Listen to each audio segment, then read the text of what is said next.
visions through my dreams, seeing myself swimming in the universe. My ancestors gave me gifts to read cards, predict and heal. My name is Daphne, but spirit calls me Babylon. Angels communicate through numbers. Intuition is so deep. The gift I fully embrace within.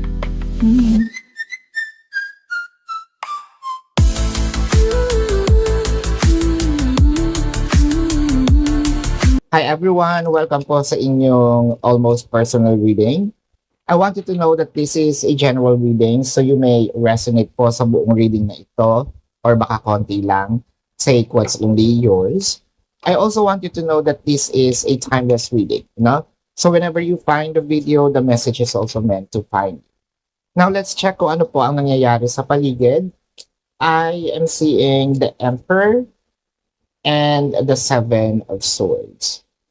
So parang pakiwari natin dito, kailangan maging maayos na itong relationship, kailangan umayos na itong mga nangyayari.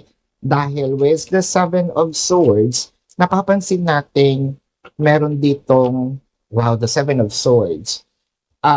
May nakakahalata na I'm smelling something fishy. Something might going on, behind the curtain. The Seven of Swords is clarified with the Four of Cups and the Eight of Swords.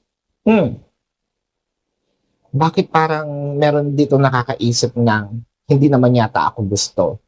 Or ayaw naman siguro talaga sa akin. Ayaw lang sabihin, no? So, kunyari ako, if I will be putting myself into this situation, may nagugustuhan ako. So parang meron kami mutual understanding or baka naging kami na. Pero may mga pagkakataon that I feel na my person is doing alibi. My person is doing sort of like rejecting. Minsan nakikita ko naka-green ang kanyang status pero wala naman talaga, no? Now, let's see. I am seeing here with the Ace of Wands. Kasi parang wala yung passion. Wala yung connection. Kung ako itong taong to, ako kasi naibibigay ko yung time, effort, energy.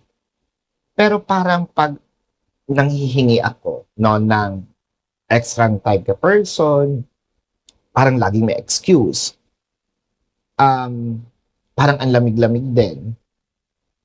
Parang feeling ko wala siyang pakialam dito sa relationship namin. So yun yung yun yung if I will be placing in this my shoe in this connection, no, or in this reading. Ako yung nakaka-feel ng ako lang yata ang excited dito sa relationship na ito. Na kami, no? So, with the Six of Wands, the King of Swords, and the Knight of Pentacles.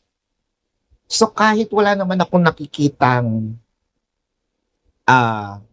umaaligid kay person, wala naman ako nakikitang nililigawan niya o pinopormahan niya, dahil nga sa nakikita ko yung coldness at nafe-feel ko yung coldness, I am starting to investigate why the connection is stagnant.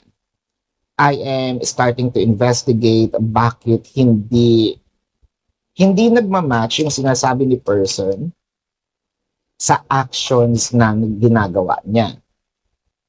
Parang pakiwari ko itong si person is parang napaka-nonchalant, no? Nag-start na rin tayong mainis kahit papano. Kasi parang si person is more of logical, parang brain lang yung pinapaandar niya.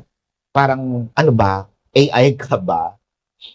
Wala ka bang emotion, no? Parang yun yung naiisip natin dito. With the Temperance, the Eight of Pentacles, and the Two of Cups. So nakikita natin dito the Temperance, the Eight of Pentacles, and the Two of Cups. Siguro ang pinaka magandang gawin, no, dito sa ganitong scenario is try mag-clarify. Communication is really the key. Merong emotion eh. Somewhat may genuinity dito. It's just that magkaiba kayo how to handle the relationship, no? Probably someone is very opposite to the other person, no? Someone is very loud and someone is very reserved. That can be one of the factor. Plus the fact meron din yata ditong changes of magkaiba yung inyong time zone, no? Pwedeng nasa ibang lugar si person or baka night shift yung isa. Kaya walang battery, walang gana, no? I'm also seeing a bit of loss in communication. Hindi dahil hindi gusto yung relationship, gusto. Kailangan lang ma-clarify kasi nandun naman yung emotion. Baka kasi itong person mo is napaka-reserved lang talaga, no? Ito kasing emotion mo is sabihin natin, kasi with the Two of Cups, nandun naman ang love. Nandun naman ang sabihin natin,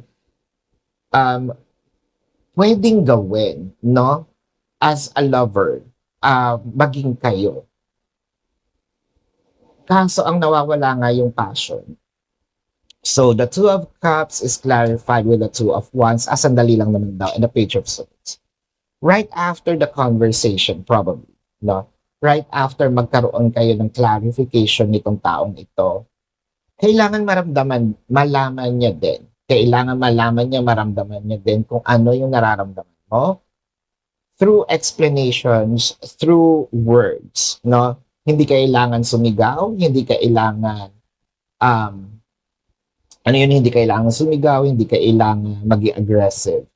Pero right after the conversation, doon ko nakikita with the Page of Swords, doon ko nakikita na gagawa ng action si person para magkaroon kayo ng sabihin nating harmony, no, sa isa't isa. So this is your reading, no? Let's check the zodiac sign of that person. This can be their sun sign or a placement in their chart. I am seeing Aquarius, Leo, Cancer, Taurus, Sagittarius, Aries. I am seeing a Libra. Gemini is here. And Cancer. So this is your reading. Maraming salamat. Love and light. Namaste. See you po sa susunod na readings. Goodbye.